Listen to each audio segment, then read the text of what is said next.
এই মানুষটি না থাকলে 140 কোটি ভারতীয় দেশ কখনো স্বাধীন হতো না। হাজারো স্বাধীনতা সংগ্রামী জন্ম হতে পারে, কিন্তু নেতাজি সুভাষচন্দ্র বোসের জন্ম একবারই হয়। একদিকে ব্রিটিশদের অত্যাচার, অন্যদিকে গোটা পৃথিবী জুড়ে দ্বিতীয় বিশ্বযুদ্ধের দামামা। সব মিলিয়ে ভারতবর্ষের অবস্থা যখন শোচনীয়, তখন সেই পরাধীন ভারতেই জন্ম হয়েছিল এক নতুন সূর্যের।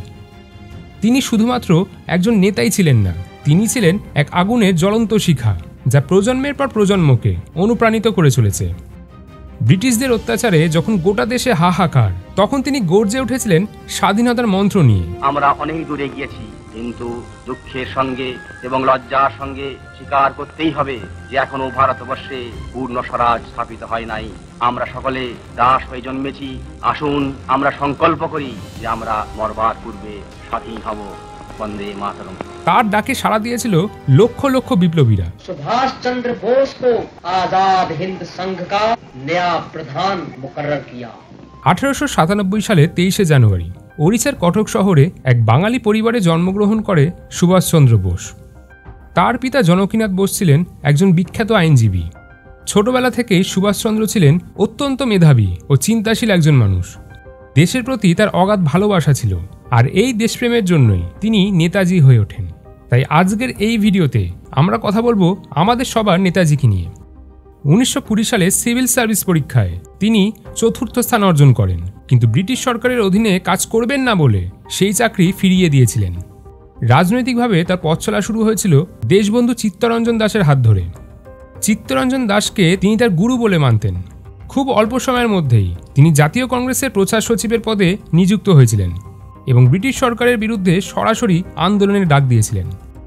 1929 সাল থেকে 1931 সাল পর্যন্ত তিনি ট্রেড ইউনিয়ন কংগ্রেসের সভাপতির দায়িত্ব সামলেছিলেন এবং তারই মধ্যে 1930 সালে তিনি কলকাতা কর্পোরেশনের মেয়র হিসেবেও নির্বাচিত হয়েছিলেন।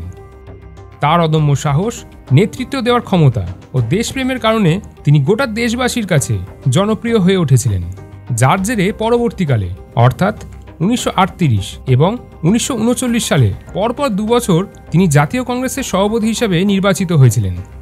তবে কংগ্রেসের কার্যালয়ের সাথে যুক্ত থাকলেও তিনি গান্ধীজির অহিংস রাজনীতিতে বিশ্বাসী ছিলেন না, যার ফলে তার সাথে গান্ধীজির আদর্শগত সংঘাত তৈরি হয়।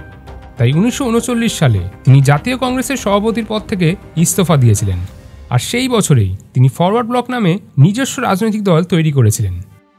সুভাষচন্দ্র বোস তার জীবনে মোট 11 বার ব্রিটিশ সরকারের হাতে গ্রেফতার হয়েছিলেন।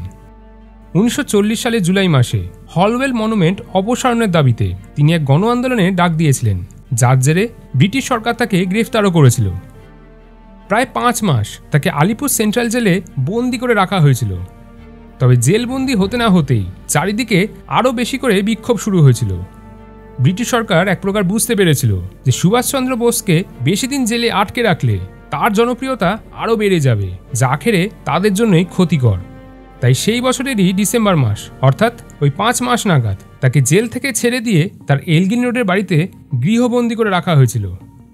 সেই বাড়িটির নাম এখন নেতাজি ভবন নামে পরিচিত। তোমরা যারা যারা মেট্রোয় যাতায়াত করো তারা আশা করি এই নামটির সঙ্গে আরও বেশি করে ওয়াকিবহাল থাকবে। তবে গৃহবন্দী থাকাকালীনই তিনি ভারতের বাইরে গিয়ে আন্তর্জাতিক সহযোগিতা পাওয়ার ছক কষছিলেন, কিন্তু ব্রিটিশ পুলিশের কড়া নিরাপত্তার অধীনে সেই কাজ ছিল বেশ কঠিন। দীর্ঘদিন ধরে তিনি দাড়ি রাখছিলেন এবং পালানোর সময় মোহাম্মদ জিয়াউদ্দিন বলে এক ছদ্মনাম ধারণ করেন। অবশেষে 1941 সালের 16ই জানুয়ারি গভীর রাতে ব্রিটিশদের চোখে ধুলো দিয়ে তিনি এলগিন রোডের বাড়ি থেকে পালিয়ে গিয়েছিলেন। তার ভাইপো শিশির কুমার বোস তাকে নিজেদের গাড়িতে কলকাতা থেকে বিহারে, যা বর্তমানে ঝাড়খণ্ডের একটি জায়গায় অবস্থিত, সেইখানে নিয়ে গিয়েছিল। সেখান থেকে পাকিস্তানের পেশোয়ার, তারপর আফগানিস্তান থেকে সোভিয়েত ইউনিয়ন হয়ে শেষ পর্যন্ত তিনি জার্মানি পৌঁছেছিলেন। তার এই পালিয়ে যাওয়াকে দ্য গ্রেট এস্কেপ বলা হয়ে থাকে। এই নিয়ে না হয় অন্য একদিন আলোচনা করা যাবে। তখন গোটা পৃথিবী জুড়ে চলছে দ্বিতীয় বিশ্বযুদ্ধ। সেই যুদ্ধকালীন পরিস্থিতিতে তিনি জার্মানি গিয়ে সেখানকার ভারতীয় যুদ্ধবন্দীদের নিয়ে আজাদ হিন্দ ফৌজ গঠনের কাজ শুরু করেন। পরে তিনি জাপানে গিয়ে রাসবিহারী বোসের পরিচালনায় আজাদ হিন্দ ফৌজে দায়িত্ব গ্রহণ করেন। 1943 সালের 21শে অক্টোবর তিনি সিঙ্গাপুরে আজাদ হিন্দ সরকার গঠন করেন এবং সেখানে দাঁড়িয়েই তিনি তার বিখ্যাত উক্তিটি বলেন, তোমরা আমায় রক্ত দাও, আমি তোমাদের স্বাধীনতা দেব। 1945 সালে দ্বিতীয় বিশ্বযুদ্ধের সমাপ্তি ঘটে এবং জাপানের পরাজয় হয়। শোনা যায় সেই বছরেরই একটা বিমান দুর্ঘটনায় নেতাজি নাকি মারা গিয়েছিলেন, তবে এই বিষয়টা হাইলি সাসপিশিয়াস, তাই এই নিয়ে অন্য একটা ভিডিওতে আলোচনা করব। নেতাজির আত্মমর্যাদা, তার দেশপ্রেম এবং আদর্শ, এই সব কিছুই ভারতবাসীর কাছে এক অনুপ্রেরণা। কেমন লাগলো আজকের এই ভিডিওটা জানাতে ভুলো না কমেন্ট করে। আর নানা বিষয়ের ওপর ভিডিও দেখতে হলে এই পেজটি ফলো করো।